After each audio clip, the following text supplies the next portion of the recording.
Je me suis aussi refait tatouer entre temps, mais c'est une énorme pièce qui n'est pas encore finie, qui est sur ma cuisse gauche. C'est ma copine qui m'a tatoué. Elle est tatoueuse, hein, et puis avant ça elle était perceuse, donc voilà. C'est vraiment super canon.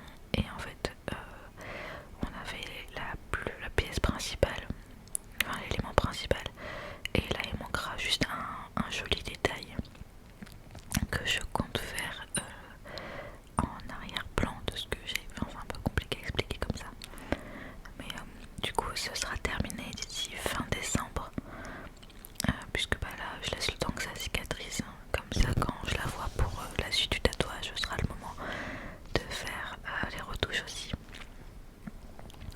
Donc là c'est les yeux, donc on a fini le teint pas cher, donc en fait là j'ai utilisé la palette Glitch Beauty, donc la palette qui a été faite en collaboration, enfin de la marque de Marion Caméléon. Elle a créé sa marque en collaboration avec une personne de son équipe de management je crois, et franchement elle est super bien sa palette. J'ai aussi ces palettes qu'elle a fait en collaboration avec Sephora, mais vraiment ça n'a rien à voir. Moi j'adore cette palette, je sais qu'il y a plein de gens qui ne l'ont pas aimée, mais moi j'ai beaucoup aimé ces palettes. J'ai aussi la palette Circus de Gael Garcia Diaz, enfin Martin Cosmetics. Donc voilà. Et j'ai aussi eu la palette Icy Nude de chez Huda Beauty. De toute façon je vous montrerai tous mes cadeaux dès que je peux. Avant ça il y aura aussi une vidéo encore sur YesStyle, puisque j'ai reçu quelques produits. Et donc je dois vous faire une vidéo un peu de comment je me maquillais avant et comment je me maquille maintenant, en fait.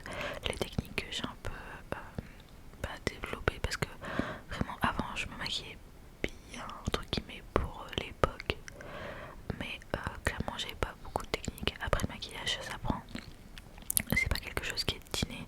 Moi j'ai commencé à me maquiller super tôt. Bon après je sortais pas maquillée, mais j'ai commencé à me maquiller très tôt, genre vers mes 11-12 ans. Je piquais le maquillage de ma mère. Et quand j'étais encore plus jeune que ça, pour ceux qui ont pu regarder ma vidéo avec Manon, je parlais du fait que j'étais fan de Madonna. Et en fait, vers mes 8-9 ans, il y avait un coffret de maquillage Madonna avec des paillettes et tout. Et mes parents me l'avaient offert en fait. Donc je maquillais à la maison pour m'amuser. Donc voilà, pour éviter que je vole le maquillage de ma mère. Mais j'ai toujours aimé ça en fait. Toujours. Et bah oui, à force de se maquiller, on commence à mieux connaître son visage, à mieux voir ce qui nous met en valeur ou pas. Et puis voilà. Donc vraiment c'est juste de l'entraînement. Et encore il y a des fois où je galère, hein. Il y a des fois où j'aime pas mon maquillage, il y a des fois où j'aime pas comment j'ai fait mon liner, il y a des fois où j'aime pas comment j'ai estompé. Enfin voilà, il y a des jours avec, il y a des jours sans. Et les jours sans, il faut faire avec. Là j'ai aussi fait quelques taches de rousseur, j'ai aussi mis des faux cils individuels sous les yeux. Et là je réplique une couleur un peu plus rose flash au niveau du ras de mes cils.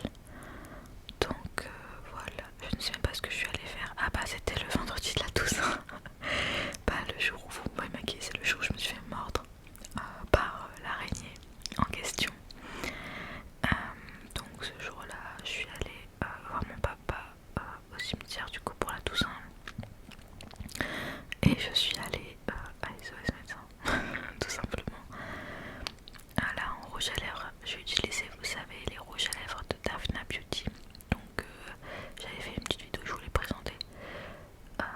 C'est une marque un peu de make-up vintage, tout ça. Je mets un crayon à lèvres de chez Make Up Forever qui est assez rose. Voilà, enfin, franchement je fais un maquillage un peu sympatoche. J'ai mis un haut rose pâle avec une jupe grise et des balles gris. Donc du coup j'ai fait un make-up rose et gris. Ah là je suis